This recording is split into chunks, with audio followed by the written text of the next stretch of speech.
దేవుడు మనల్ని ప్రేమిస్తున్నాడు కనుక ఈ సమయంలో మనం సజీవులుగా ఉన్నాం. ఈరోజు సజీవులుగా ఉండి క్షేమకరంగా ఉన్నామంటే దేవుడు మనల్ని ప్రేమిస్తున్నాడు. ఈ విషయాన్ని బట్టే మనము దేవుడు ప్రేమిస్తున్నాడని సంతోషించడమే కాకుండా అనుకూలమైన ప్రతికూలమైన పరిస్థితులు, క్షేమకరమైన ఇంకా ప్రమాదకరమైన పరిస్థితులు ఎదురైనా దేవుని యందు ఉన్నటువంటి బిడ్డలకు రెండు సమానమే. ప్రైజ్ ద లార్డ్, హల్లెలూయా. అది మరణమైన జీవమైన ప్రభునందు ఉన్న వారికి ఈ రెండు విషయాలు కూడా సంతోషకరమైనవి. ఎందుకంటే వారు మరణానికి భయపడరు. అతిశయములో ఈ లోకములో సుఖమును అనుభవిస్తున్నామంటే దీన్ని బట్టి ఏదో గొప్పగా సంతోషించరు వారు. ఎందుకంటే రెండు కూడా వారికి సమానమే. ఇది అందరి కాదు. ఎవరు ప్రభును రుచి చూసి ప్రభులో నిలిచి ఉండి ఆయన యందు ఉన్నారో అలాంటి వారికి ఈ వాక్యం సరిపోతుంది. ప్రైజ్ ద లార్డ్, హల్లెలూయా, హల్లెలూయా. ఈరోజు మన వాక్య ధ్యానం కొరకు యోహాను సువార్త 11వ అధ్యాయం అందులో 5వ వాక్యం చదువుకుందాం. యోహాను సువార్త 11వ అధ్యాయం 5వ వచనం చదువుకుందాం.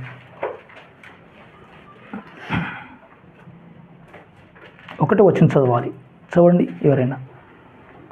మరియా ఆమె సహోదరి అయిన మార్త అను వారి గ్రామమైన బేతనియాలోనున్న లాజరు అను ఒకడు రోగి ఆయనే. ఈ లాజరు సిస్టర్ గారు 5వ వచనం చదవండి. యేసు మార్తను ఆమె సహోదరుని లాజరును ప్రేమించింది. ప్రైజ్ ది లార్డ్, హల్లెలూయా. యేసు మార్తను ఆమె సహోదరుడైన లాజరును, ఏమన్నది అక్కడ? యేసు మార్తను ఆమె సహోదరిని లాజరును ప్రేమించెను. ప్రైజ్ ద లార్డ్, హల్లెలూయా. అంటే యేసు ప్రభు ఈ కుటుంబాన్ని ప్రేమించాడు. ఈ కుటుంబంలో ఎవరిని వదిలిపెట్టకుండా అందరిని ప్రేమించాడు. ఈ లెక్కలో మనం వాక్యం చూస్తూ ఉంటే ప్రభు మనందరి విషయంలో కూడా ప్రేమ కలిగి ఉన్నాడు. ఆయన ప్రేమ ఉన్నాడు. ఆయన ప్రేమ మనందరిపైన కూడా దేవుడు చూపిస్తున్నాడు. ప్రేమిస్తున్న దేవుడు మన జీవితంలో ఏమి కోరుతున్నాడు అనేది మన విషయంలో గ్రహించాలి. ప్రేమిస్తున్న దేవుడు ప్రేమిస్తున్నాడనే వరకే అందరూ ఆలోచన ఇక్కడనే ఆగిపోతుంది. కానీ ప్రేమలో కొంచెం లోతుగా మనం ధ్యానించి ఆలోచన చేసినట్టయితే ప్రేమలో కొన్ని విషయాలు దాగబడి ఉన్నాయి. హల్లెలూయా. అంటే ప్రేమలోనే ప్రేమ దాగిలేదు, కానీ ప్రేమలో ఇంకా కొన్ని విషయాలు, అంటే ప్రేమకు సరిపోనట్టు ఉండే విషయాలు ఈ ప్రేమలు దాగి ఉన్నాయి. మరి లాజరును, మార్తను, మరియను ప్రేమించిన దేవుడు ప్రభువు ఆయన మరణిస్తున్న, ఆయనకు రోగి అయి ఉన్నాడని వర్తమానం పంపించారు యేసయ్యకు. ఆ వార్త ప్రభు విన్నాడు, తెలుసుకున్నాడు. అయినా ఆయన వెంబడి రాలేదు. ఎందుకు రాలేడంటే ఆలస్యం చేశాడు. నేను ఎందుకు ఆలస్యం చేశానో తర్వాత చెప్తున్నాడు. మళ్ళా ప్రేమించిన వ్యక్తి రోగి అయి ఉన్నప్పుడు బ్రతికించడానికి ప్రేమతోనే రావాలి యేసయ్య. కానీ ఆ ప్రేమతో రాకుండగా ఆలస్యం చేసి చనిపోయేంత వరకు కూడా చూసి చనిపోయిన తర్వాత వచ్చి అంటున్నాడు, నేను ఇందుకొరకే నేను ఆలస్యం చేసినా అని అంటున్నాడు. ఈయన మాటలైనా, ప్రభు ఆలోచనలైనా, ప్రభు ప్రణాళికలు మనం ఆలోచించినా, ఏ కోణంలో చూసినా అదొక విచిత్రంగా అనిపిస్తుంది. హల్లెలూయా. అందుకే ప్రభు అంటాడు, ఓ మనుషుడా, నీ ఆలోచన వేరు, నా ఆలోచన వేరు. నీ తలంపులు వేరు, నా తలంపులు వేరు. నేను ఒక ఆలోచన చేశానంటే అది అనేకులకు వ్యతిరేకంగా అనిపిస్తుంది. అది నేను మాట్లాడుతున్న ప్రతి మాట కూడా, ప్రతి వ్యక్తి కూడా అది మింగుడు పడదు, అరగదు. ఆ మాట మానవుడికి తృప్తికరంగా అనిపించదు. ఆయన నేను ప్రేమిస్తున్నాను ఆ వ్యక్తిని అని ప్రభు చెప్తున్నప్పుడు ఈ మాట 100% కరెక్ట్. హల్లెలూయా. లాజరును ప్రేమించాడు. ప్రేమించిన లాజరు చావడానికి సిద్ధంగా ఉన్నప్పుడు ఆయన తెలుసుకొని కూడా ఎందుకు ఆలస్యం చేస్తున్నాడు తెలుసా? ఆయన ఆలస్యములో, ఆయన ఆలోచనలో, ఆయన ఆగడంలో ఒక అద్భుతం ఉంది అన్నట్టు, ఒక ఆశ్చర్యమైన కార్యం ఉంది. ఇవి మనం అనేక సార్లు వివేచించాం. ఎవరైనా కావచ్చు, దీన్ని ఆలోచన పెట్టారు. ఈ విషయంలో తొందరపాటు పడేవారు చాలా వరకు ఉంటారు. ఇందులో దుఃఖించేవారు ఎంతోమంది ఉంటారు. ఇందులో ఏడ్చేవారు కూడా ఇందులో కలవరపడేవారు కూడా ఎంతోమంది ఉంటారు. ఇక ఈ జీవితం ఎందుకు? ప్రభు నన్ను ప్రేమించలేదు, ప్రభు నన్ను దర్శించలేదు, ప్రభు నాకు ఏమైనా కూడా ధైర్యం చెప్పలేదు, ఈ పరిస్థితి ఇంకా కొనసాగడం ఏంటి అనే ఆలోచన చాలామందిలో ఉంటుంది. కానీ ప్రభు ఆలోచన మాత్రం స్పష్టత, అందులో ఏముందో ఒక వివేచన కలిగి, దూరదృష్టి కలిగి ఆలోచించేవారు చాలా కొద్ది మంది. కానీ ఈ వాక్యంలో మనం చూసినట్టయితే లాజరును ప్రేమించిన ప్రభు ఆలస్యం చేస్తున్నాడు. ఎందుకు ఆలస్యం చేశావు ప్రభు అని అంటే ఆయన మనం అడగకముందే ఆయన అంటున్నాడు, ఆయన మహిమ కనపరచబడడానికి, లాజరు విషయంలో ఒక అద్భుతం జరగడానికి కొరకే నేను ఇప్పుడు ఆలస్యం చేశాను అంటున్నాడు. అంటే ప్రేమిస్తున్న దేవుడు ఎంబడి ప్రేమించాలని మనం అనుకుంటాం. చూస్తున్న దేవుడు ఎంబడి నన్ను చూడాలి కదా, ఎందుకు ఆలస్యం చేస్తున్నాడు అని మనకు ప్రశ్న, సందేహం. కానీ ఆయన అనుకునే విషయం ఏంటి తెలుసా? నేను ఇలాగ చేసే ఈ లెక్కల్లో నేను వెళ్ళాలనుకుంటున్నాడు. అంటే దేవుడికి ఆలోచన, దేవుడికి మార్గములు ఒకవైపు ఉన్నట్టయితే మన తలంపులు, మన ఆలోచన, మన ఉద్దేశాలు మరొక వైపుగా ఉంటాయి అన్నట్టు.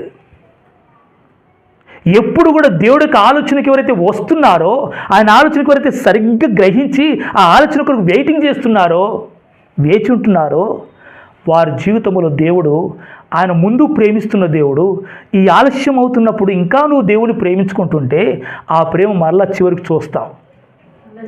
హల్లెలూయా. అంత ఓర్పు నీకు నాకు ఉండదు, మన జీవితంలో ఉండదు. ఇలాంటి పరిస్థితుల్లో అనేకులు ఏవో అనుకుంటూ ఉంటారు, ఏవో ఊహిస్తూ ఉంటారు. లాస్ట్కి దేవుడు నాకేం చేశాడనే పరిస్థితిలో కూడా దిగి వస్తారు.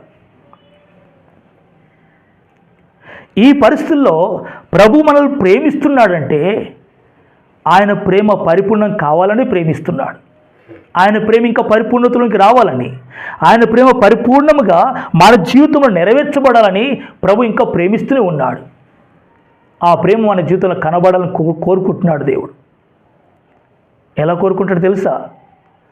ఆయన ఎప్పుడు కూడా ఒక వ్యక్తిని ప్రేమిస్తున్నాడంటే ఆ వ్యక్తి విషయంలో ఆయనకు ఒక పెద్ద ప్రణాళిక ఉంటుంది. కీర్తనకాడు అంటున్నాడు, దేవా నా గురించిన తలంపులు బహు విస్తారములైనవి, అవి లెక్కించదని నేను అనుకుంటున్నా, అవి నా జ్ఞానమునకు మించినవైనవి, అవి నా తలంపులకు మించినవైనవి. నేను అంతగా ఆలోచించలేను, అంతగా నేను గ్రహించని అజ్ఞాని నేను అని దేవుని స్తుతిస్తున్నాడు. కానీ దేవుణ్ణి అవమానపాలు చేయట్లేదు. ఈ స్థితిలో దేవుడు కోరుతుంది మొట్టమొదటిగా, ఇక్కడ అనేకుల పరిశుద్ధుల జీవితాల్లో మనం ఈ విషయం చూస్తాం. లాజరు కుటుంబంలోని కాదు, హల్లెలూయా, ఒక వ్యక్తిని అత్యున్నత స్థలంలో పెట్టాలనుకున్న దేవుడు ఆ వ్యక్తిని ఎంతో ప్రేమిస్తున్నాడు. కారణం ఏంటి తెలుసా? ఆ వ్యక్తి ఫస్ట్ దేవుని కూడా ప్రేమిస్తున్నాడు. అరే నేను దేవుణ్ణి ప్రేమిస్తుంటే నా జీవితంలో ఇవెందుకు సంభవిస్తున్నాయి, ఇవెందుకు అవమానాలు, ఇవెందుకు నిందలు, ఇలాంటి స్థితి నాకు ఎందుకు వస్తుంది అని మనం కలవరపడకూడదు. నువ్వు దేవుడు నిన్ను ప్రేమిస్తున్నాడంటే నువ్వు కూడా దేవుణ్ణి ప్రేమిస్తున్నాను అనుకున్న తర్వాత నువ్వెప్పుడు కూడా కలవరానికి, సందేహానికి గురి కాకూడదు. ఇలా పరిస్థితిలోకి వచ్చావంటే నువ్వు దేవుని ప్రేమను అర్థం చేసుకోవట్లేదని అర్థం. ఆ దేవుని యొక్క ప్రేమ యొక్క లోతు ఏందో, ఎత్తి ఏందో, దాని వెడల్పు ఏందో, దానికి పొడివి ఏంటో గ్రహించలేకపోతున్నామని అర్థం. ఇలా అనేక మంది పరిశుద్ధుల జీవితాలను మనం చూసినట్టయితే మీరు ఎవరినైనా చూసుకోనండి. అబ్రహామును ఎంతో దేవుడు ప్రేమించాడు, అబ్రహాము దేవుని కూడా ఎంతో ప్రేమించాడు. కానీ అబ్రహాం విషయంలో ఉన్నటువంటి ప్రణాళిక ఎంతో ఉన్నతంగా ఉంది దేవుడికి. ఆయన భూలోకంలో ప్రతి వ్యక్తి కూడా ఆయన సువార్త విని ఆయన అంగీకరిస్తే వారందరికీ తండ్రిగా నిలబెట్టాలని కోరుకుంటున్నాడు దేవుడు. హల్లెలూయా. వారికి ప్రథమమైన వ్యక్తిగా నిలబెట్టాలని దేవుడు ఆశిస్తున్నాడు. ఆ ఆశించిన దేవుడు ఈయన నీ మార్గం కూడా నడిపిస్తున్నప్పుడు ఎవరు నడిపిస్తున్నాడు ఇప్పుడు ఈ అబ్రహామును అని చూసినట్టయితే జీవము గల తండ్రి నడిపిస్తున్నాడు. ఈయన జీవితం నడిపిస్తూ వస్తున్నాడు. మనం పాట పాడతాం ఏమని, నేను వెళ్ళే మార్గము నా యేసుకే తెలియును. హల్లెలూయా. తెలియను అంటావు, మళ్ళీ తెలియలేదు యేసయ్యకి అంటావు నువ్వే. అవునా కదా? నా మార్గం యేసయ్యనే నడిపిస్తాడని అంటారు అందరూ. ప్రతి ఒక్క సిస్టర్, బ్రదర్, యవ్వనస్తుడు, వృద్ధులే కావచ్చు, ఎవరైనా కావచ్చు, ఒక కుటుంబమే కావచ్చు, మమ్మల్ని దేవుడు నడిపిస్తున్నాడండి ఇంతకాలము, ఇప్పుడు దేవుడే నడిపిస్తున్నాడు అంటారు. కానీ ప్రతికూల పరిస్థితులు వస్తున్నప్పుడు మమ్మల్ని దేవుడు నడిపించట్లేదు అనుకుంటారు. ఎప్పుడు అనుకుంటారు?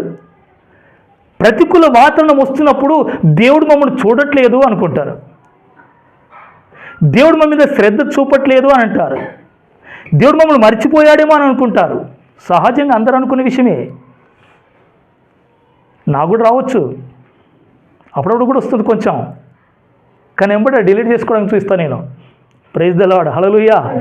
అమ్మో ఇది ఉంటే కనుక నాకు ప్రమాదమే, దీనివల్ల నేను ఆలోచించవలసిన అవసరం లేదు అని నేనైతే ఆలోచన చేస్తాను. ఇది మనం అందరం కూడా ఆలోచన చేయాలి. ప్రేమించిన దేవుడు అబ్రహామును నడిపించాలని కోరుకుంటున్నాడు. ఆయన నడిపిస్తున్న ఆయన మార్గం ఎలాంటి తెలుసా? అబ్రహాం మార్గం కాదది, అబ్రహాంకు నచ్చే మార్గం కాదది, ఆయనకు అనుకూలమైన మార్గం అసలే కాదు. ఆ మార్గంలో చల్లటి వాతావరణమే కావాలి, మంచి చల్లటి వాతావరణమే కావాలనుకోవచ్చు ఆ వ్యక్తి అబ్రహాము. కానీ అది కాదు. ఆయన మార్గం అంతా ఈయన ఏది అనుకుంటున్నాడో, ఏది తలస్తున్నాడో, ఏది ఊహిస్తున్నాడో వాటన్నిటికీ వ్యతిరేకంగా దేవుడు ఆలోచన నిలబడి ఉంది. అలా వ్యతిరేక పరిస్థితులు జరుగుతున్నప్పుడు నువ్వేం చేయాలి తెలుసా? దేవునికి దగ్గరకు వచ్చి ఆయన పాదాల మీద పడిపోయి, ప్రభువా నీ చిత్తమే జరుగునుగాక, హల్లెలూయా, నీ చిత్తాన్ని కనుక నేను అప్పగించుకుంటే నా జీవితంలో ఎంతో భయంకరమైన వేదన, శ్రమ వచ్చినా, రక్తం చెమటగా మార్చబడిపోతున్నా, మరణం సమీపిస్తున్నా కానీ యేసు నీ చిత్తమే జరుగునుగా కనపడితే ధైర్యంతో చెప్పాడు. నెక్స్ట్ ఆయన మహిమపరచబడడం ప్రారంభించబడ్డాడు. హల్లెలూయా. హల్లెలూయా. గెచ్చమైన తోటలో బాగా నలిగిపోతున్నాడు ప్రభు. ఆయన మానవ శరీరం ధరించుకున్నవాడై ఆ మానవ యొక్క మనస్తత్వం కలిగి ఎంతో కృంగిపోతున్నాడు. ఈ ఉగ్రత పాత్రను, ఈ శ్రమ పాత్రను నా నుంచి తొలగించనాడు. ఆ స్థితి మన కళ్ళతో చూస్తే మనం ఓర్చుకోలేము. ఆయన అనుభవించి చూశాడు. మరి ఇది నా నుంచి తొలగించు తండ్రి అని అన్నాడు. నెక్స్ట్ అన్నాడు, ఆయనకు తెలుసు గనక తండ్రి యొక్క ప్రణాళిక ఏందో యేసు ఎరిగి ఉన్నాడు గనక ఎంబడే మన వల్ల అనలేడు ఆయన, కానీ తండ్రి నీ చిత్తమే జరుగునుగాక అన్నాడు. Praise the Lord. హల్లెలూయా. నీ చిత్తమే జరుగునుగాక అంటే క్షేమం స్టార్ట్ అయిందా? ఆరోగ్యం స్టార్ట్ అయిందా? ఘనత స్టార్ట్ అయింది ఆయన జీవితంలో? ఇవి జరగలేదు. ఏం స్టార్ట్ అయ్యాయి? ప్రభువా నీ చిత్తమే జరుగునుగా. కానీ ఎప్పటికైనా తెగించి ఈ మాట పలికాడో నెక్స్ట్ మరణం ముందుకు వస్తుంది, సమస్య ముందుకు వస్తుంది, అపవిత్రత అనేది ముందుకు వస్తుంది శోధించడానికి, పాపం ముందుకు వచ్చేస్తుంది, సైతాన్ ముందుకు వస్తుండు, లోకం ముందుకు వస్తుంది, మనుషులు ముందుకు వస్తున్నారు, అందరు శత్రువులు అయిపోయే పరిస్థితికి వచ్చేస్తుంది. ఎప్పుడు ఈ మాట అన్నది? ఈ పరిస్థితులు ఎప్పుడు వచ్చాయి? ప్రభువా నేనైతే నిన్ను ప్రేమిస్తున్నాను, నీవే పరిస్థితుల్లోనైనా పర్లేదు, నీ చిత్తాన్ని నేను అప్పగించుకుంటున్నా అన్నప్పుడు మేలు జరగాలి కదా ఇంత అప్పగించుకున్న వ్యక్తికి. మరి ఎందుకు ఈ వ్యతిరేక పరిస్థితి అంటే దేవుడు తెలుసు. ఏ తర్వాత ఏది ఉందో, ఈ స్థితి తర్వాత ఇంకొకటి ఏ స్థితి ఉందో దేవుడు ఎరిగి ఉన్నాడు కనుక ఆ స్థితిని నడిపిస్తాడు. ఒక భక్తుడు అన్నాడు, ఒక వ్యక్తిని ఉన్నతంగా పెట్టాలనుకుంటున్నాడు దేవుడు. అందరు గ్రహించాలి. హల్లెలూయా. అత్యున్నత స్థితిలో పెట్టాలనుకుంటున్నట్టు దేవుడు. అది ఇక్కడ కావచ్చు, పరలోకంలో కావచ్చు. అంతకంటే ముందుగా ఏం ప్రణాళిక చేస్తున్నాడు తెలుసా? దేవుడు చేస్తాడంట. ఒక దైవజనుడు చెప్పాడు ఆయన అనుభవంలో, ముక్కలు ముక్కలు ముక్కలు ముక్కలు విరగొట్టి, షేప్ లేకుండా, ఆకారం లేకుండా మొత్తం విరగొట్టి మొత్తం కింద పారేస్తాడంట. దానికి ఒక 4 చక్రాల రిక్షను ముక్కలు ముక్కలు చేసినట్టుగా చూపించాడు బొమ్మ. అంటే నా బ్రతుకుని అట్లా చేస్తాడంట దేవుడు. ఏంటి ప్రభా, నువ్వు ఎవ్వరు ప్రేమించట్లేదు, నిన్ను ఎవరు ఇంత స్ట్రిక్ట్గా ఉండట్లేదు, నేను ఇంత ఖచ్చితంగా ఉంటుంటే, ఇంత పరిశుద్ధంగా నీకు బ్రతుకుతుంటే, నా జీవితాన్ని నేను కాపాడుకుంటూ, ఈ విధంగా నేను నా నీతిని కాపాడుకుంటూ వెళ్ళిపోతుంటే, ఈ విధంగా నన్ను చేయడం ఏంటని ఆశ్చర్యపరిచే పరిస్థితి దేవుడు కలగజేస్తాడంట. చేస్తాడు కూడా దేవుడు. హల్లెలూయా. దాన్ని ఓర్చుకునే మనసు నీకుందా? అందుకే శక్తిని అడుగు. దేవా, నన్ను అట్లా నలగొడుతున్నప్పుడు ఓర్చుకునే కృపనివ్వు ప్రభువా, సహించే కృపనివ్వు ప్రభువా. ఎంబడి ఏడ్చి ప్రభా నిన్నేదో అనుకొని నువ్వేదో మానమాతృగా లెక్క కట్టేసి నీ నుంచి పారిపోయే దౌర్భాగ్యుడిగా మాత్రం, దౌర్భాగ్యురాలుగా మాత్రం నన్ను చెయ్యకు. ఓర్చుకొని సహించే కృపనివ్వు. ఇది నువ్వు ప్రార్థన చేయవలసి ఉంది. ఈ ప్రార్థన నీకు లేదనుకో, ఏం చేస్తావు తెలుసా? నిన్ను దేవుని వదిలిపెట్టి వెళ్ళిపోతావు. దేవుని వదిలిపెట్టి వెళ్ళిపోయే పరిస్థితి ఉంది. ముక్కలు ముక్కలు చేసిన తర్వాత అప్పుడు దేవుడు చూస్తాడంట ఆ వ్యక్తిని. చేసింది ఎవరు? దేవుడు చూసుకుంటుంటాడంట. వీడేం చేస్తాడు ఇప్పుడు? హల్లెలూయా. ఎవరి జీవితంలోనే కావచ్చు. ఇక దేవుడు పరీక్షిస్తూ ఉంటాడంట. దేవుడు పరీక్షించేవాడు కదా, శోధించాడు, బాధ పెట్టాడు. శోధనలో బాధ ఉంటుంది, శోధనలో విసుగుదల వచ్చేస్తూ ఉంటుంది. పరీక్షలు మాత్రం విశ్వాసం మెల్లగా జనిస్తూ ఉంటుంది, పుడుతూ ఉంటుంది. హల్లెలూయా. దేవుడు పరీక్షిస్తూ ఉంటాడు నిన్ను, నన్నైనా పరీక్షిస్తూ ఉంటాడు. పరీక్షిస్తున్నప్పుడు నువ్వేం మాట్లాడతావు, ఏ ఆలోచిస్తావు, ఏ స్టెప్ తీసుకుంటావో చూస్తూ ఉంటాడు నీ కొరకు. ఇలాంటి పరిస్థితుల్లో చాలామంది 100లో 90% తప్పిపోతారు. 90% కూడా తప్పిపోయే పరిస్థితులు ఉంటారు. ఇందులో ఎవరు నిల్చుంటారంటే, ఎవరిని దేవుడు ఈ స్థితిలో నడిపించి అత్యున్నత స్థితిలో పెట్టాడో ఆ భక్తులను తను రోజు తలంచుకుంటాడు. ఆ సిస్టర్ కావచ్చు, ఆ బ్రదర్ కావచ్చు, ఆ భక్తులను తలపోస్తూ ఉంటాడు. వారి జీవితం ఇది చూసావు ప్రభు, వాళ్ళ స్టార్టింగ్ తెలుసు, వాళ్ళ ఎండింగ్ తెలుసు, వాళ్ళ ప్రారంభ జీవితం తెలుసు, ముగింపు జీవితం తెలుసు. వారి జీవితంలో నువ్వు ఏమేం చేశావో స్పష్టంగా నువ్వు జరిగించి నాకు రాసి పెట్టావు ఈ గ్రంథంలో. ఆ స్థితిలో నేను నన్ను తీసుకపోతే నేను ఇక్కడ మౌనంగా ఉంటున్నా తప్ప నేను ఏదో కలవరపడడానికి వీలు లేదు. ఎందుకంటే నాకు కోడికి జరగట్లేదు కదా, ఇది నా ఒక్కడి జీవితంలో చేయాలని దేవుడు ప్లాన్ చేయలేదు కదా. ఇంతకుముందు ఎంతోమంది జీవితంలో చేసుకుంటూ వచ్చాడు కదా. వాళ్ళు చేసినప్పుడు వాళ్ళ పరిస్థితి ఎట్లుందో తెలుసా? వాళ్ళు సహించుకుంటున్నారు కదా, ఓర్చుకుంటున్నారు కదా. మరి అలాగే నేనెందుకు ఉండకూడదు? నువ్వు అట్లా ఉండాలంటే నువ్వు ఖచ్చితంగా దేవుని ప్రేమించే వ్యక్తివై ఉండాలి ఫస్ట్. హల్లెలూయా. ఖచ్చితంగా విశ్వాసంలో స్థిరుడై ఉండాలి. నీ విశ్వాస వేర్లు చాలా లోతుకి వెళ్ళిపోయిన వ్యక్తివై ఉండాలి. లేకపోతే నీ విశ్వాసం ఎగిరిపోద్ది. అందుకే నేను చాలామందికి చెప్పుకుంటూ వస్తున్నాను, యవనస్తులకైనా పెద్దవారికైనా, ప్రభుని చాలా ప్రేమించండి, అతుక్కుని ఉండండి, లోకానికి దూరంగా అండి, పాపానికి దూరంగా అండి, చెడ్డ స్నేహానికి పక్కకి వెళ్ళండి. అంతగా ఎందుకు చెప్తున్నా తెలుసా? రేపు ఏం సంభవిస్తుందో నీ జీవితంలో ప్రణాళిక ఉంటే గనక ఆ రోజు నువ్వు కదలొద్దని, ఆ రోజు నువ్వు ఎగిరిపోవద్దని, ఆ రోజు నువ్వు దేవుని వదిలిపెట్టి భ్రష్టులు అయిపోవద్దని, భ్రష్టురాలు కావద్దని నేను చెప్తూ ఉంటే కొందరు అపార్థం చేసుకునే పరిస్థితిలో ఉన్నారు. ఇట్లా కూడా ఉందా వాక్యం? నా దగ్గర రండి, చెప్తా వాక్యాలన్నీ. హల్లెలూయా. యేసు ప్రభువుకు ఉన్నటువంటి మార్గం, ఆ తండ్రి అయిన దేవుడు యేసు క్రీస్తుని తన ప్రియమైన కుమారుడిని ఏ మార్గం గుండా నడిపించాడో అదే మార్గం గుండా మనం కూడా వెళ్ళవలసి వస్తుంది ఖచ్చితంగా. మనమే అంటాం కదా, వాక్యం కూడా చెప్తుంది కదా, ఏసే మార్గం, ఏసే సత్యం, ఏసే జీవం అంటాడు. మరి ఏసే మార్గం అన్నప్పుడు ఆ మార్గం నుండి వెళ్ళిపోవాలి కదా, నువ్వు ఆయన వెళ్ళిన మార్గం నుండి వెళ్ళిపోవాలి కదా. నీ గురి, నీ ఆలోచన ఆశ్రయాలపైన ఉందనుకో, నువ్వు ఫెయిల్ అయిపోతావు, మధ్యలోనే ఆగిపోతావు. ఏది ఉండాలా? ఏది జరిగిన నీ చిత్తం. ఆయన ఎప్పుడు మర్చిపోడు. నీ తల్లి అయినా మర్చును కానీ నిన్ను మరవను విడవను ఎడబాయను అన్నాడు దేవుడు. అలాంటి దేవుడు ఆ వాక్యం పైన నీ దృష్టి నిలిపి ఈ ఆశ్రయాల వైపు కాదు, శాపం వైపు కాదు, పక్కన పెట్టేసి దేవుని చిత్తం వైపు నువ్వు పరిగెత్తడం ప్రారంభిస్తుంటే అప్పుడు నిన్ను ఏ విధంగా, ఏ స్థితిలో నేను సరి చేయాలనో, ఏ విధంగా నేను ప్రేమించేవారుగా నువ్వు చేయాలనో ఆయనకు తెలుసు. అంత నీకేం తెలుసు, నాకేం తెలుసు? బూడిది పెద్ద నాకేదో తెలిసినట్టు ప్రాణం చేస్తూ ఉంటాను. వాక్యం ఇట్లుంది కదా, ఆడ అట్లుంది కదా. అది కాదు, ఫస్ట్ యేసు మార్గం ఏంటో ఫస్ట్ అది చూసుకో. పైపైన చూస్తే కనుక ఆ వాక్యాలు ఈ వాక్యాలు గుర్తుకొస్తాయి నీకు.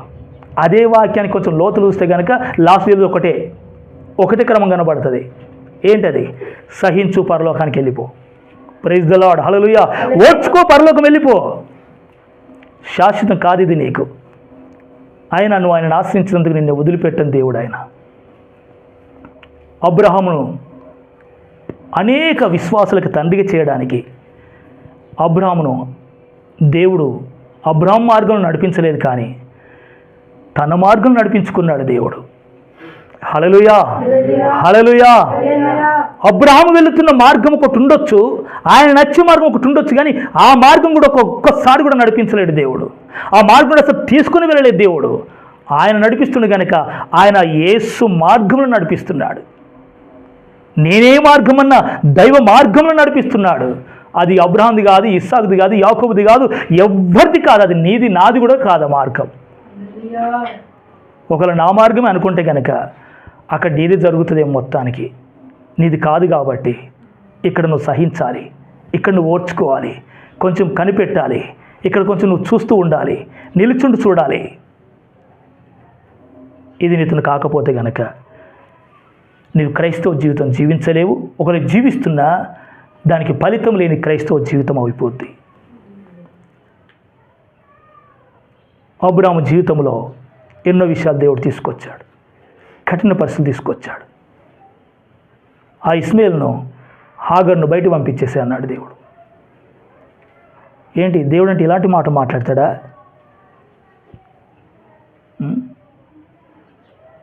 ఒక అమాయకురాలైనటువంటి ఇక అమ్మాయిని నేను చేసిన తప్పుకు ఆమెకు బలి అవ్వడం ఏంటి? ఆమె తన కుమారుడు పట్టుకొని వెళ్ళిపోమని చెప్తాడేంటి దేవుడు? ఆ శార చెప్పిన మాట వినంటాడేంటి అసలు ఈయన అని అనుకోవచ్చు అబ్రహాం. కానీ ఆలోచన చేశాడు. అంటే అన్ని ప్రతికూల పరిస్థితులు ఎదురవుతున్నాయి అబ్రహాం జీవితంలో, ఇంకెవరి జీవితంలో కావచ్చు, ఎవరైనా చూసుకోనండి. మహిమకు ముందు ప్రతికూల వాతావరణం. నువ్వు నిలబడే ముందు కొంచెం ఇలాంటి స్థితి వస్తుంది నీ జీవితంలో. ప్రైజ్ ది లార్డ్, హల్లెలూయా. ఏ క్షేమమైన స్థితి నీలో కలగాలంటే దానికి ముందు కొన్ని ప్రతికూల వాతావరణం ఖచ్చితంగా ఉంటుంది మన జీవితంలో. ఒకరు నువ్వు దేవుని ప్రేమించితే గనక, ఆయన చిత్తాన్ని నువ్వు లోబడి యథార్థమైన ప్రభు కొరకు జీవిస్తున్నా అంటే గనక నీ జీవితంలో జరుగుతుంది, ఇంకొకరి జీవితంలో జరగదు. ఇది వాళ్ళ జీవితంలో పువ్వులు పుష్పించవచ్చు, వారి జీవితంలో తోట కనబడవచ్చు, ఏదైనా వనం కనబడవచ్చు ఆ వ్యక్తి జీవితంలో. కానీ ఎవరు ప్రభుని ప్రేమిస్తున్నారో వారి జీవితంలో ఏదైనా తోట కనబడదు. ఫస్టే హల్లెలూయా, ఫస్ట్ పచ్చటి వాతావరణం కనబడదు. ఫస్ట్ ప్రతికూల వాతావరణం, వ్యతిరేకమైన వాతావరణం కనబడుతుంది. ఆ వ్యతిరేక పరిస్థితుల్లో నువ్వు విరిగిపోయి, నలిగిపోయి, కృంగిపోయి మరల నువ్వు ప్రభు వైపు ప్రభుముఖం చూసి, ప్రభువా ఈ స్థితిలో నాలో నీవే కలగజేస్తున్నావు అనుకుంటున్నా నేను. ఇదే స్థితి ఎంతోమందిలో కలగజేశావు. ఈ రోజులున్న వారిలో కూడా కొందరు భక్తుల జీవితాలను కలగజేశావు. దీనికి నేను వ్యతిరేకిని కాను, నీ చిత్తమే జరగాలి ప్రభువా అని నువ్వు కన్నీరు గార్చి, విరిగినప్పుడు కన్నీరు వస్తుంది, నలుగుతున్నప్పుడు నీకు బాధ అవుతుంది, అందులో దుఃఖం వస్తుంది, చిన్న బిడ్డలాగా ఏడుస్తావు, కన్నీరు గారుస్తావు.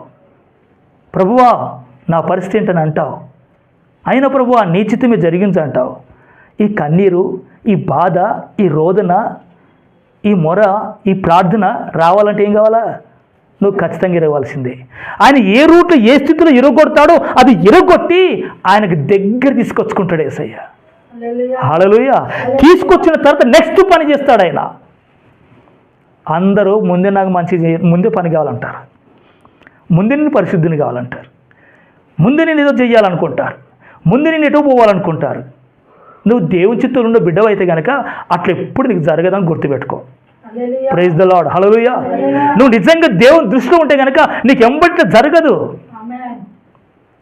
హల్లెలూయా. అపోస్తల గ్రంథంలో ఒక మాటను చదువుకుందాం చూడండి.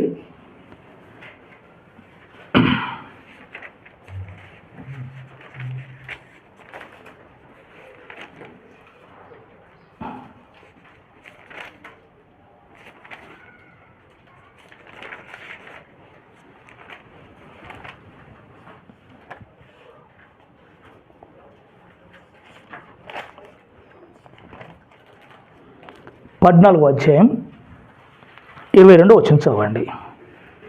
14వ అధ్యాయం 22వ వచనం. శిష్యుల మనసులను దృఢపరిచి విశ్వాసమందు నిలకడగా ఉండవలనని స్థిరులై ఉండవలనని అనేక శ్రమలను అనుభవించి మనము దేవుని రాజ్యంలోనికి ప్రవేశింపవలనని వారిని హెచ్చరించెను. Praise the Lord. Hallelujah, hallelujah. ఈ పని చేసింది అపోస్తలుడైన పౌలు గారు. సువార్త విన్నారు వాళ్ళు.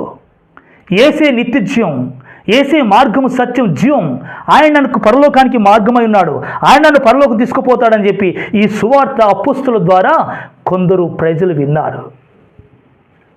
హల్లెలూయా. ఆ ప్రజలు విన్నప్పుడు సైతాన్ అక్కడ విజృంభించేసేసి అక్కడ వారిని ఇబ్బంది పెట్టలేదు, కానీ స్టార్టింగ్ పౌలు గారిని వాళ్ళ కళ్ళ ముందు ఇబ్బంది పెట్టింది సైతాను. ఎవరి ముందు? కొత్తగా ప్రభు దగ్గరికి వచ్చిన ముందు ఎవరిని ఇబ్బంది పెట్టింది సైతాను? పౌలు గారి మీద దాడి చేసింది. అంటే అన్ని జనాంగం వచ్చేసేసి అందులో యూదులు కూడా కలిసి వచ్చేసి పౌలు ఏం చేశారు? చిత్రహింసలు పెట్టి పట్టణానికి అవతలికి ఈడ్చిరంట కొట్టి. చచ్చిపోయిన కుక్కను తీసుకుపోతారు తెలుసా, తాడు కట్టి కాలికి లాక్కొని పోతుంటారు కదా ఊరవతలికి, అలాగ పౌలు లాక్కుపోయారంట, ఈడ్చుకుపోయారంట ఆ వ్యక్తిని. అప్పుడు పరిశుద్ధులన్నీ చుట్టూ నిలబడి ప్రార్థన చేస్తే ఆ పౌలు గారు లేచి నిలబడి ప్రయాణమై వెళ్ళిపోయాడు ఆయన. హల్లెలూయా, హల్లెలూయా. ఇంత శ్రమ ఎందుకు ఆయనకు? నెక్స్ట్ మళ్ళీ కొద్ది రోజుల్లో మళ్ళీ తిరిగి వచ్చి ఆ ప్రాంతానికి వచ్చి అక్కడున్న విశ్వాసం ధైర్యపరిచాడంట, విశ్వాసంలో ధైర్యపరిచాడంట, విశ్వాసంలో స్థిరపరిచాడంట, విశ్వాసంలో వారిని స్థిరులుగా చేసి వారిని ధైర్యపరిచి ఓదార్చి. అంటే రేపు మీకు కూడా సంభవించ రావచ్చు, ఇలాంటి పరిస్థితి రావచ్చు మీకు కూడా. నాకు కాదు, మీకు కూడా వస్తుంది. నేను ఎవరు విశ్వసించాలని నా జీవితంలో జరుగుతుంది. ఎందుకు? నేను మహిమ పొందడానికి. హల్లెలూయా. నేను ఆ మహిమలో పరలోకంలో నేను ఉండాలంటే ఈ స్థితి నాకు ఖచ్చితంగా రావాల్సిందే. అది మీకు కూడా సంభవిస్తుందేమో. అందుకే జాగ్రత్త. ఆ రోజు మీరు బలహీనలు కావద్దు. ఆ రోజు మీరు ప్రభు ఎవరో మాకు తెలియని మీరు పారిపోకూడదు.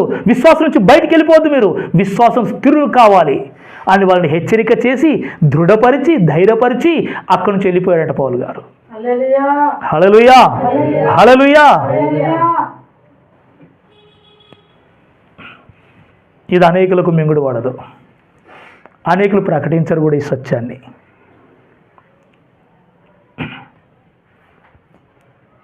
ఒకవేళ ఈ వాక్యం కనుక మనకెవరికైనా అభ్యంతరం అనిపిస్తే, ఈ వాక్యం నిజమేనా, ఇదే రూట్ ఇదే పద్ధతి చెప్పాడా దేవుడు అని మీకు అనిపిస్తే ఒక్కొక్క భక్తుని యొక్క జీవితాన్ని పరిశీలించండి క్షుణ్ణంగా. ఆదికాండం మొదలుకుని ప్రకటన గ్రంథం వరకు పరీక్షించండి. ఈ స్థితి తప్ప ఇంకొకటి ఉందేమో చూసుకోనండి. ఇది సత్యవాక్యం, ఇది జీవం గల వాక్యం, ఇది విశ్వాసం పుట్టించే బోధ. ఇది ఈరోజు చాలామందికి ఈ బోధ నచ్చక, ఇలాంటి స్థితిలో ఉండడానికి ఇష్టం అనిపించక, ఈ బోధొద్దు, ఈ బోధకుడు నాకు వద్దు అనే పరిస్థితులకు వచ్చేసారు. ఈ బోధే మనకు వద్దు అనుకుంటే ఏం చేయాలి? బోధకునే మార్చాలి కదా. హల్లెలూయా. ఎలాంటి బోధకుడు కావాలా? అనుకూలమైనడు కావాలి. 3 సంవత్సరాల వాక్యం విన్న ఒక యవనస్తుడు అన్నాడు, పాస్టర్ గారు మీరు చెప్పి బోధ అంటే అది వెనకటి బోధ. ఎప్పుడు బోధ ఇది? పూర్వకాలం అంటే వాళ్ళు ఇంత ఖచ్చితంగా ఉన్నారు పాస్టర్ గారు. ఈ జనరేషన్లో ఇప్పుడు ఇంత ఖచ్చితంగా ఉండే వాళ్ళు ఉంటారా? అరే జనరేషన్ మారుండొచ్చురా బాబు, వాక్యం మారదుగా. Praise the Lord. హల్లెలూయా. దేవుడు మారడు కదా. లోకం మారినా, పరిస్థితులు మారినా, వాతావరణం మారినా దేవుని వాక్యం ఎన్నడూ మారదు. ప్రభే చెప్పాడు, భూమి ఆకాశం గతించిపోతుంది, కానీ నా మాట ఎప్పుడు కూడా గతించదు. నేను చెప్పిన మాట అది స్థిరంగా ఉంటుంది. అది ఎవడైతే ప్రేమిస్తున్నాడో వాడి బ్రతుకులు నా మాట నెరవేర్చబడుతుంది ఖచ్చితంగా అన్నాడు యేసయ్య. హల్లెలూయా, హల్లెలూయా. ఈ లోకం మీద ప్రేమ ఉన్నోళ్ళు, ఈ లోకాశలంటే ఇష్టపడేటోళ్ళు ఈ వాక్యంకు వారికి ఇష్టం అనిపించదు. అంటే వాళ్ళు బ్రతకాలనుకుంటున్నారు లోకంలో, కానీ ప్రభులో బ్రతకాలనుకోవట్లేదు కనుక ఈ వాక్యం వారికి మింగుడు పడదు. ఆ యవనస్తురాలే కావచ్చు, యవనస్తుడే కావచ్చు, పెద్దవారే కావచ్చు, వృద్ధులే కావచ్చు, ఈ స్థితి వారు అంగీకరించరండి. కానీ ఈ వాక్యం స్థిరం. హల్లెలూయా. ఇంకో వాక్యం చూద్దాం. తిమోతి రాసిన పత్రికలో 1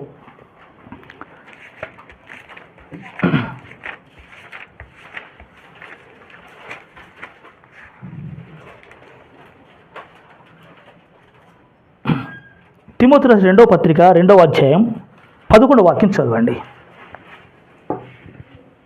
ఈ మాట నమ్మదగినది. ఈ మాట ఖచ్చితంగా నమ్మదగింది. ఏదనగా మనము ఆయనతో కూడా చనిపోయిన వారమైతే ఆయనతో కూడా బ్రతుకుదుము. Praise the Lord. హల్లెలూయా. ఇంకా సిస్టర్ చదవండి. ఇంకా సహించిన వారమైతే ఆయనతో కూడా ఏలుతాము రాజ్యం. Praise the Lord. హల్లెలూయా. ఇంకా ఆయనను ఎరగమంటే మనలను ఆయన ఎరగనను. చూసారా వాక్యం? అంటే ఈ వాక్యాలు ఆ కాలం సంబంధించిన అనుకుంటారా? కొందరు అనుకుంటారు బుద్ధిమంతులు, వాళ్ళ బుద్ధి ఎక్కువైంది. కానీ అమాయకులు మాత్రం అన్ని వాక్యాలు స్వీకరిస్తారు. ప్రభువా, నీ మాట మారదు, నువ్వు మారవు. ఎవరైనా బుద్ధి ఎక్కువైపోయి అది ఆ రోజు ఆ దినాల్లో అని మాట్లాడితే నేను వారితో ఏకీవించను తండ్రి.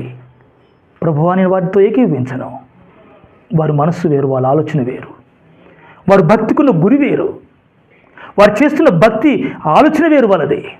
నీ నా స్థితిలోనికి వెళ్ళను ప్రభు అని యథార్థవంతులు ఈ వాక్యమునకు అప్పగించుకుంటారు. హల్లెలూయా. ఇక్కడ అంటున్నాడు మనము అంటున్నాడు. ఎవరు మనం అంటే? తిమోతి, పౌలు గారు మాట్లాడుతున్నాడు ఈ మాట. తిమోతికి రాస్తున్నాడు లెటర్. పౌలు కలుపుకుంటున్నాడు, తిమోతిని కలుపుతున్నాడు, సంఘం అంతటి కలుపుతున్నాడు. అంటే విశ్వాసులకు వచ్చిన ప్రతి వ్యక్తి కలుపుకొని అంటున్నాడు పౌలు గారు మనము. Praise the Lord. హల్లెలూయా. ప్రతిసారి మనం అంటాడు పౌలు గారు. నేనని ఎప్పుడు మాట్లాడాడు అంటే నేను ఒక్కని కాదు విశ్వాసిని, నేను ఒక్కని కాదు సేవకుని, ఇంకా ఉండరు ఎవరు, వారు ఎవరు కావచ్చు. సత్యం కొరకు బ్రతుకున్న ప్రతి వ్యక్తి కూడా నాతో జత పని వాడే అంటాడు ఆ వ్యక్తి. హల్లెలూయా. ఆ డినామినేషన్ నావోడు, ఈ డినామినేషన్ నావోడు, అక్కడున్నాడు నావోడు కాడు అనే ఈ బుద్ధి పౌలుకు లేదండి, అపోస్తులకు లేదు. ఇది సత్యం కొరకు రోషం కలిగిన వాడు ఎక్కడ కూర్చున్నా వాడు నా జతగాడే. Praise the Lord. హల్లెలూయా. విశ్వాసం కొరకు ఎవరు జీవిస్తారు స్థిరులుగా, శ్రమ ఎందుకు, అనుకూల పరిస్థితుల్లో ప్రతికూల పరిస్థితులు కూడా అలాంటి వారందరూ కూడా నాతో జత పని వారే, నాతో వారు సమానమే అని పౌలుకున్నటువంటి ఒక రోషం, పట్టుదల. ఒకవేళ ఇలాంటి సమర్పణ లేని వాళ్ళైతే వాళ్ళు సేవకులే కావచ్చు, వారు పౌలుతో జతవారు కాదు. వాళ్ళు సొంతకు పరిగెత్తుకొని యేసయ్య పొలంలో సేవ చేస్తున్నవారు వాళ్ళు. ఆ సేవకులకు ప్రతిఫలం లేదు. ఎవరిని ఆయన పిలుచుకున్నాడో, ఎవరైనా నమ్మకస్తులుగా వచ్చారో, నమ్మకస్తులు దాన్ని పిలుచుకొని సేవ చేపిస్తున్నాడో అలాంటి వారికి ఆయన ప్రతిఫలం ఇస్తాడు. అలాంటి వారికి ఆయన చిత్తం సంపూర్ణంగా అర్థమవుతుంది. Praise the Lord. హల్లెలూయా. విశ్వాసులకు పౌలు చెప్పాడు మనం అనేక శ్రమలు వస్తాయి, నువ్వు తగినంత వరకే, నువ్వు ఓర్చుకున్నంత వరకు. మళ్ళా నా దయగల ప్రభు ఒక మాట చెప్పాడు, నువ్వు సహించగలిగేదానికంటే ఎక్క రాదన్నాడు. ఆహా. Praise the Lord. హల్లెలూయా. ప్రభువా, నా స్థితి కూడా నీకు తెలుసా, నాకెంత సమర్పణ ఉందో నీకు తెలుసా. సత్యంలో అయితే నిలబడ్డ ఈ మార్గంలో, కానీ నాకు బలహీనరాలు కావచ్చు, నువ్వు అది కూడా జరిగి ఉన్నావా. కొంచెం నాకు బలం ఉంటే అది కూడా జరిగి ఉన్నావా. కొంచెం భయపడే వ్యక్తులు అయితే అది కూడా జరిగి ఉన్నావా. అంతకంటే ఇక్కడ నీకు రానివాడంట. తప్పించుకునే స్థితి ఏర్పరుస్తాడంట. ఎక్కడ ఓర్చుకోవడానికి కొరకు ఆ స్థితిని మార్చేసి ఇంకో స్థితి పెడతాడంట. ఎక్కడ ఈయనెంత ప్రేమగల దేవుడు. Praise the Lord. హల్లెలూయా. ఈ దేవుని వదిలిపెట్టి వెళ్తావా? ఈ దేవుడు నాకు వద్దని నువ్వు అంటావా?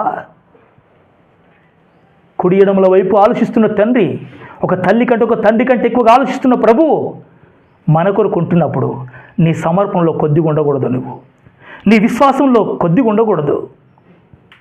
ఒక పేతురు లాంటి విశ్వాసం మనకు ఉండాలి. సముద్రం చూస్తే అది శ్రమకు సాదృశ్యం కనబడుతుంది, భయంకరమైన వ్యతిరేక పరిస్థితి కనబడుతుంది సముద్రం. కానీ ప్రభు మాట విని ప్రభుతో మాట్లాడి, ప్రభు నీతో కూడా నేను వస్తానని చెప్పి పడవని దిగి సముద్రంలో అడుగుపెట్టాడు పేతురు. హల్లెలూయా. ఈ వాక్యం నువ్వు కూడా వింటున్నావు బ్రదర్, సిస్టర్. ఈ వాక్యం విని ప్రభు నేను కూడా ఉన్నాను ప్రభువా, అబ్రాహాం వెనకాల నేను కూడా వస్తాను, ఆ ఇస్సాకు వెనకాల నేను కూడా వస్తాను. ఆ యవ్వనస్తుడు తన కోరికలు చంపుకొని లోకమును పక్కన పెట్టి నీ పరలోకం వైపు చూసుకుంటూ వచ్చాడు. తన ఆశల కోరికలు చంపేసుకొని నీ వైపు చూసుకుంటూ వచ్చాడు. ఆ యేసేపు నేను చూసుకుంటా, ఆ యేసేపుతో వెనకాల కూడా నేను వస్తాను ప్రభువా, ఆ రూతము వెనకాల కూడా నేను వస్తాను ప్రభువా. ఒక మరి వెనకాల నేను వస్తాను. సమస్తం సహించిన వ్యక్తి, సహించింది కనుక అక్కడ వెళ్ళి కూర్చుంది, ఆమె ఏలుతుంది. ఇప్పుడు ఆ రాజ్యంలో స్థిరులై ఉన్నది ఆమె. ఈ స్థితి నాకు సరిపోయేది. ఇది కాకపోతే అది నా జీవితంలో సరైన భక్తి కాదు. అది భక్తి కాదు అది. ఎందుకు తెలుసా? దేవుని మార్గంలో నేను నడుస్తున్నాను కనుక ఆ మార్గం దేవుడికి తెలుసు. ఆ మార్గం నన్ను ఏమి చేయాలనో, ఎలా మార్చుకోవాలనో, ఏ స్థితిలో నన్ను చెయ్యాలనో, నేను ఎలాంటి వాడిని ఆయనకు అంత ఎరిగినవాడు నా గురించి కనుక ఆయన ఏ స్థితిలో పెట్టాలో నా స్థితిలో పెడతాడు. ఏ స్థితిలో తీసుకొచ్చి ఏ స్థితిలో మారుస్తాడో ఆయనకు తెలుసు అంత విషయం అంతా కూడా. అందుకే నేనేం చేయాలి? ఫస్ట్ ఆయన సమర్పించుకోవాలొద్దా? హల్లెలూయా. సమర్పించుకోవాలొద్దా? కలవరానికి గురి కావాలా? హల్లెలూయా. జాగ్రత్త, దేవుడు వింటున్నాను అంట నేను కొందరికి. Praise the Lord. హల్లెలూయా. నువ్వు అవిశ్వాసం మాట్లాడితే దేవుడు వింటున్నాడు మరి. Praise the Lord. హల్లెలూయా. నువ్వు ఎక్కడున్నావు? దేవుని మార్గంలో ఉన్నావు కనుక మాట్లాడొద్దు, దేవుడు వింటాడు. Praise the Lord. హల్లెలూయా. నువ్వు భయపడే మాటలు మాట్లాడినా, నువ్వు అవిశ్వాసం మాటలు మాట్లాడినా, ఏమో అని నువ్వు మాట్లాడినా, ఇక నా జీవితం ఇంతనేమని నువ్వు మాట్లాడినా దేవుడు వింటున్నాడు. జాగ్రత్త. హల్లెలూయా. దేవుడేమో నీ జీవితంలో క్షేమస్థితి విస్తరింప చేయాలని అనుకుంటున్నాడు. నెక్స్ట్ అది ఇప్పుడు కాదు. కానీ నువ్వేమో ఇలాంటి మాటలు మాట్లాడుతున్నాడు, దేవుని బాధ పెట్టేవాడు అవుతావా? దేవుని సంతోష పెట్టే అవుతావా నువ్వు? ప్రభు ఒకవేళ కనుక నేను ఇదే రూట్లో వెళ్తున్నట్టయితే కనుక అట్ట కూడా వెళ్ళిపోయి నేను ముగించాలని కోరుతాను. ఇది నా ఛాలెంజ్, ఇది నా సమర్పణ అని దిగు కిందికి నువ్వు. నెక్స్ట్ దేవుడు ఏమి చేయాలన్నా చేస్తాడు. మధ్యంతరం నువ్వు పోవాలనుకుంటే కనుక తీసుకుపోతాడు దేవుడు. నిన్ను పరలోకంలో పెడతాడు ఆయన. ఈడుండి నువ్వేం సాధిస్తావు, ఈడుండి నువ్వేమైనా కొడతావు నువ్వు. ఆ స్థితికైనా ఒప్పుకుంటాడు కావాలి దేవుడికి. Praise the Lord. హల్లెలూయా. ఇక్కడ సుఖం చాలా తీయగా ఉంది, ఇక్కడ ఆనందం బాగుంది. అబ్బా, ఇక్కడ మంచి లగ్జరీ జీవితం అనుభవించాలి నేను అనుకుంటేమో కాదేమో నీ జీవితంలో ఆయన జీవితంలో కాదేమో. నువ్వేం చెప్తావు? హల్లెలూయా. కుమ్మరి మట్టి నన్ను ఇలాగ చేయి అలాగ చేయి అని చెప్తుందా కుమ్మరికి? అందుకే ఇర్మియాతో దేవుడు చెప్పాడు, ఇర్మియా ఒక్కసారి కుమ్మరి వాని ఇంటికి వెళ్ళు అని అన్నాడు. 18వ అధ్యాయంలో ఫస్ట్ వచనం చదువుకొని చూడండి. ఇర్మియా గ్రంథం 18వ అధ్యాయం. యెహోవా యొద్ద నుండి ఇర్మియాకు ప్రత్యక్షమైన వాక్కు, నీవు లేచి కుమ్మరి ఇంటికి వెళ్ళు, అక్కడ నా మాటలు నీకు అర్థం చేపిస్తా. నేను కుమ్మరి ఇంటికి వెళ్ళగా వాడు తన సారె మీద పని చేయుచుండెను. కుమ్మరి జిగటమట్టితో చేస్తున్న కుండ ఆ కుమ్మరి వాడి చేతిలో విడిపోయిందంట. ఆ జిగటను మరలా తీసుకొని కుమ్మరి తనకు యుక్తమైనట్టుగా దానితో మరొక కుండ చేశాను. అంతటా యెహోవాకు నాకు ప్రత్యక్షమై ఇలాగు సెలవిచ్చాను, ఇశ్రాయేలు వారలారా, ఈ కుమ్మరి మంటికి చేసినట్టుగా నేను నీకు చేయలేదా? ఇది యెహోవాకు. Praise the Lord. హల్లెలూయా. నువ్వు బైబిల్ ఏ మూల నుంచి చదివిన వాక్యం ఇదే చూపిస్తుందండి. ఈ ప్రసంగం నువ్వు వినకపోతే దయ్యం ప్రసంగం వింటున్నావు అనుకోవాలి. ఇక ఏమనుకోవాలి? వీడేదో పాస్టర్ గాడు అనుకోవాలి. అంటే దేవుడు నిన్ను సరిచేసి బుద్ధి నేర్పి నిలబెట్టి బలపరిచి ఇంకా మళ్ళొకసారి సరిచేసి ఇంకోసారి విరగొట్టి మొత్తం ఆయనకు అనుకూలంగా చేసుకొని అప్పుడు ఇక్కడ మాత్రం నీ జీవితంలో ఏం చేయాలని అది చేసుకుంటూ లాస్ట్ నిన్ను ఆయన ఇంట్లో పెట్టుకోవాలని ఇష్టపడుతున్నాడు ఆయన. Praise the Lord. హల్లెలూయా. ఆయన ఇంట్లో పెట్టాలని నీ పట్ల ఆయన ఆలోచన చేస్తుంటే ఆయన ఏ రకంగా తీసుకొని పోయి నిన్ను పెట్టుకుంటాడో అది ఆయనకు అప్పగించుకుని జీవితాన్ని. కానీ నీ చేతులు పెట్టుకొని కూర్చుంటే కనుక ప్రమాదం. ఇశ్రాయేలు నాకు అప్పగించుకుంటే ఇర్మియా నువ్వు అప్పగించుకున్నావు నాకు. హల్లెలూయా. ప్రవక్త అప్పగించుకున్నాడు ప్రతి పరిస్థితి ఏదైనా పర్లేదని. ఇర్మియా మాత్రం అప్పగించుకున్నాడు దేవుడికి. కానీ నువ్వు అప్పగించుకున్నావు, కానీ ఇశ్రాయేలు అప్పగించుకోవట్లేదు. ఆ ఇశ్రాయేలు అప్పగించుకుంటే కనుక ఈ కుమ్మరి మట్టికి చేసిన రీతిగా యుక్తముగా గొప్పగా నేను చేయలేనా? ఒకవేళ నా చేతిలో వాళ్ళు విడిపోయినా మళ్ళీ అదే మట్టి మళ్ళీ పిసికి మళ్ళీ దాని సారమే పెట్టి మళ్ళీ నేను స్టార్ట్ చేయలేనా? నాకు విసుగు అనుకుంటావా నిన్ను సరి చేయడం అంటే? నిన్ను బాగా చేయడం పనిలో నేను ఉంటే అది నాకు నచ్చని పని అనుకుంటున్నావా? లేదు లేదు, నిన్ను సరి చేయడానికి అది నాకు నచ్చిన పనే. ప్రైజ్ ద లార్డ్, హల్లెలూయా. నిన్ను సరిచేసి నా రాజ్యంలో పెట్టుకోవడం అనేది అది నాకు ఇష్టమైన పని, నాకు కష్టమైన పని కాదంటాడు దేవుడు. అది నీకు కష్టం నోచుకోమంటాడు తిమోతికి పౌలు. సహించిన వారం అయితే మనం ఆయనతో కూడా ఏళ్తాం. ప్రైజ్ ద లార్డ్, హల్లెలూయా. ఆయనతో కూడా శ్రమ పడితే, శ్రమ అని స్పష్టంగా ఉంది అక్కడ. శ్రమ పడితే మనం ఏం చేస్తామంట? దేవునితో శ్రమ పడితే ఆయనతో కూడా వెళ్తామంట. హల్లెలూయా. ఇంకోసారి చదువుదాం మనం వాక్యమును. ఈ మాట నమ్మదగింది ఏదనగా మనం ఆయనతో కూడా చనిపోయిన వారమైతే ఆయనతో కూడా బ్రతుకుదుము, సహించిన వారమైతే ఆయనతో కూడా ఏలుదుము.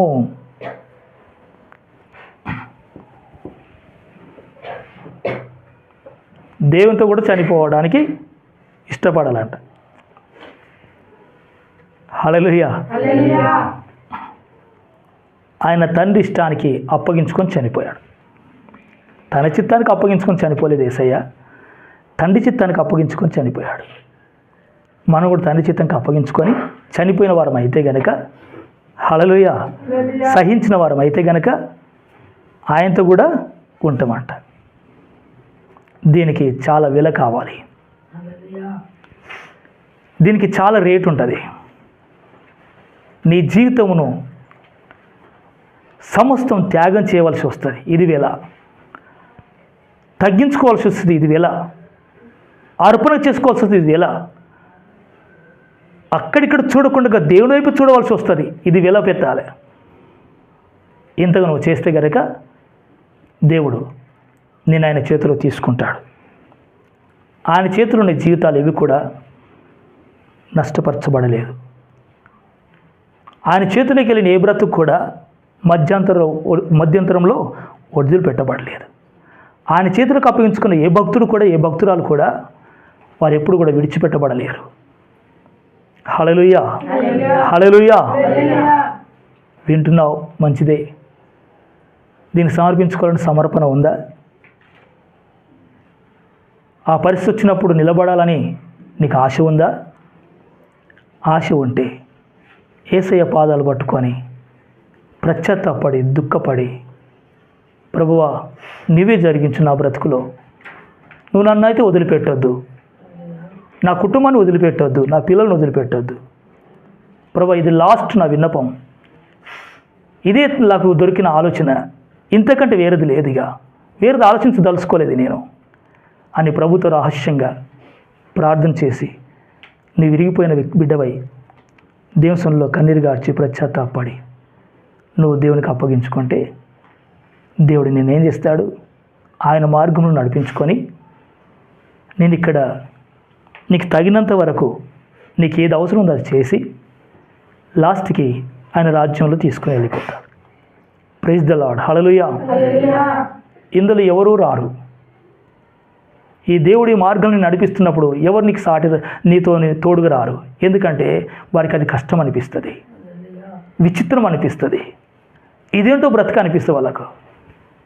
ఇది రహస్యం. హల్లెలూయా. ఇది తన ప్రేమించిన వారికి వారి జీవితంలో కలగజేసే దేవుడి కృప. ఇది అందరికీ అర్థం కాదు, అందరి వ్యతిరేకంగానే అర్థమవుతుంది. కానీ తర్వాత వాళ్ళు కళ్ళు తెరుచుకుంటారు. ఓ ఇట్లుంటుందా దేవుడి ప్రేమ, దేవుడు ఇలాగ నడిపిస్తాడా, ఈ స్థితిలో నిలబెడతాడా, ఇట్ట చేస్తాడా అని తర్వాత వాళ్ళు ఆశ్చర్యపోతుంటే నువ్వు సంతోషిస్తావు. హల్లెలూయా. నువ్వు ముందు ఏడవాలి, తర్వాత సంతోషిస్తావు. ప్రైజ్ ద లార్డ్, హల్లెలూయా. లోకం ఇప్పుడు నవ్వుతుంది, వాళ్ళు తర్వాత ఏడుస్తారు. దేవుని దగ్గరికి వచ్చిన ప్రతి వ్యక్తి ఇప్పుడు మాత్రం ఏడుస్తాడు, బాధపడతాడు, దుఃఖపడతాడు, తన జీవితం తర్వాత ఆనందిస్తూ ఉంటాడు. ఈ రెండు అనుభవాలు గుండా వెళ్ళిపోతాడు వ్యక్తి. ప్రవేశాన్ని చెప్పాడు, ఈ లోకం పరలోకం గురించి చెప్పాడు, నరకం గురించి పరలోకం గురించి చెప్పాడు. ఈ లోకమంతా కూడా ఇప్పుడు నవ్వుతుంది, వాళ్ళు నరకానికి వెళ్ళిపోతారు దుఃఖపడడానికి. ఇదిగో మీరు నా బిడ్డలు కనుక వాడిని బట్టి మీరు హింస పొందుతున్నారు, వారిని బట్టి మీరు బాధపడుతున్నారు. ఇప్పుడు మీరు మాత్రం దుఃఖపడుతున్న మీరు ధన్యులు, మీరు పరలోక రాజ్యం వెళ్ళిపోతారు. ప్రైజ్ ద లార్డ్, హల్లెలూయా. ఇప్పుడు దుఃఖపడుతున్న మీరు ధన్యులు, మీకు పరలోక రాజ్యం ఉంది. ఇప్పుడు సంతోషిస్తున్న వారు దరిద్రులు, వాళ్ళు పాతాళంకి వెళ్ళిపోతారు అన్నాడు. ఈ రూట్ నుండి ఏ రూట్లో చూసుకున్నా ప్రభు చిత్తానికి అప్పగించుకున్న బిడ్డవైతే గనక దేవుడు ఈ మార్గం కూడా నడిపిస్తాడు. నడిపించినప్పుడు అప్పుడు మన జీవితాలు క్షేమంగా మార్చబడతాయి. అందులో మనం నేర్చుకునేది ఎక్కువ ఉంటుంది. దేవుడు మనల్ని ఆదరిస్తూ ఉంటాడు. అప్పుడు మనకు పరలోకం కొరకు మనం ఎంత సిద్ధపడాలనో, ఎంత తయారు కావాలనో ఆ తయారీ విధానం అంతా కూడా ఆ పరమ కుమారుని యేసయ్య మనం సరిచేసుకుంటూ నడిపిస్తాడు. ఈ ధన్యతలో ఇక్కడ నువ్వు క్షేమంగా ఉంటావు, తర్వాత యుగయుగాలు పరలోకంలో ఉండగలుగుతావు. ఈ స్థితి నీ ముందు పెడుతున్నాడు దేవుడు. ఈ స్థితిలో నువ్వు సాగాలని దేవుడు కోరుకుంటున్నాడు. అది నువ్వు కోరేది కాదు, నీకు నచ్చేది కాదు ఈ మార్గం. కానీ దేవుడికైతే ఆలోచన ఉంది, ఇలాగ నువ్వు వెళ్ళాలని కోరుకుంటున్నాడు దేవుడు, ఇలాగ నేను నడిపించాలనుకుంటున్నాడు దేవుడు. ఫస్ట్ శ్రమ, ఇరుకు, ఇబ్బంది, నెక్స్ట్ మహిమ, ఘనత దేవుడు నిలబెడతాడు. Praise the Lord. Hallelujah, hallelujah. ఈ వాక్యము ప్రభు సన్నిధిలో, దేవా ఈ స్థితి గుండా నన్ను నడిపించండి, మొత్తానికి ఏది ఏమైనా నీతో ఉంటాను, నువ్వు నన్ను నడిపించండి, నన్ను నిలబెట్టండి ప్రభువా. అనేక మంది భక్తుల జీవితాల్లో ఇదే స్థితి నేను చూస్తున్నాను. వాక్యములో వారి జీవిత అనుభవాలు నేను చూస్తున్నప్పుడు ఇదే వారి జీవితంలో కనబడుతుంది నాకు. అది పాత నిబంధన భక్తులే కావచ్చు, క్రొత్త నిబంధన భక్తులే కావచ్చు ప్రభువా. ఈ స్థితిని నేను చూస్తున్నాను ప్రభువా. అది యేసేపు జీవితం చూసినట్టయితే ఫస్ట్ కన్నీరు, కష్టము, బాధ, దుఃఖం, వేదన. ఆయన దేవుడు విరగొట్టాడు. నెక్స్ట్ సింహాసనం మీద కూర్చోబెట్టాడు. Praise the Lord. Hallelujah, hallelujah, hallelujah. అబ్రాహాముని విరగొట్టాడు దేవుడు. నీ కొడుకును నడిపించని అన్నాడు. మొరియొక్క పర్వతం మీద తీసుకొచ్చి, నీ భార్యకి చెప్పకుండా తీసుకున్న రహస్యంగా నేను కోరుకుంటున్నా, ఇది నా వాక్కు. ఎంబడే అబ్రహాము నొచ్చుకున్నాడు హృదయంలో. కానీ దేవుడి మీద స్థిరమైన విశ్వాసం ఉంది కనుక, దేవుడి యొక్క అనుభవం, దేవుడి యొక్క ఆయన స్థితిగతులు, ఆయన యొక్క ఔన్నత్యాన్ని, ఆయన యొక్క మహిమను, ఆయన యొక్క ఘనతను, ఆయన ఎలాంటి మనసు గలవాడో అంత ఎరిగినవాడు కనుక అబ్రహాము తీయడానికి వెనుక తీయలేదు, కుమారుని ఇవ్వడానికి వెనుదిరగలేదు, వెనుక తీయలేదు. ఇందులో అబ్రహాముకు లోపల దుఃఖం ఉంది, పైకి విశ్వాసం మాటలు మాట్లాడుతున్నాడు, దేవుడికి అప్పగించుకున్నాడు. నెక్స్ట్ దేవుడు సన్నిధిలో అబ్రహాం ఘనత చూశాడు, మహిమను చూశాడు. Praise the Lord. హల్లెలూయా. యాకోబు లాబాను ఇంటిని వదిలిపెట్టి వస్తున్నప్పుడు, ఏశావు ఎదురవుతున్నప్పుడు, 400 మందితో ఏశావు ఎదురుకు వస్తున్నప్పుడు యాకోబు విరిగిపోయాడు, నలిగిపోయాడు, ఏడ్చాడు, దుఃఖించాడు, రాత్రంతా రోదన చేశాడు దేవుని సన్నిధిలో. ఎందుకో తెలుసా? నాకు మరణము దగ్గరికి వచ్చింది అనుకుంటున్నాడు. హల్లెలూయా, హల్లెలూయా. ఇప్పుడు నాకు దిక్కెవరు అంటున్నాడు, ఇప్పుడు నాకు ఎవరున్నారు ధైర్యపరిచేవారు అంటున్నాడు, ఇక నాకు ఎవరు లేరని చెప్పేసి తన వంతు ప్రయత్నాలు చేస్తున్నాడు. ఆ ప్రయత్నముల్లో దేవుడు దిగి వచ్చాడు. అప్పుడు దేవుడితో ప్రార్థన చేస్తున్నాడు యాకోబు, ప్రభువా నన్ను దీవించు, నన్ను ఆశీర్వదించు, నన్ను బలపరచవా ప్రభువా, నీవే నాకు ఇప్పుడు దిక్కు, ఏశావు నుంచి కాపాడడానికి నువ్వే దిక్కు అని ప్రార్థన చేస్తున్నాడు ఒంటరిగా. హల్లెలూయా, హల్లెలూయా, హల్లెలూయా. ఈయన చేసిన ప్రార్థన, కన్నిటి ప్రార్థన, ఈ దుఃఖం, ఈ వేదన, ఈ ఇరిగిపోవడం, ఈ నలిగిపోవడం, నలిగిన హృదయం దేవుడు అలక్ష్యం చేయని దేవుడు. యాకోబు జీవితంలో ఏశావు నుంచి క్షేమ సమాచారం విన్నాడు.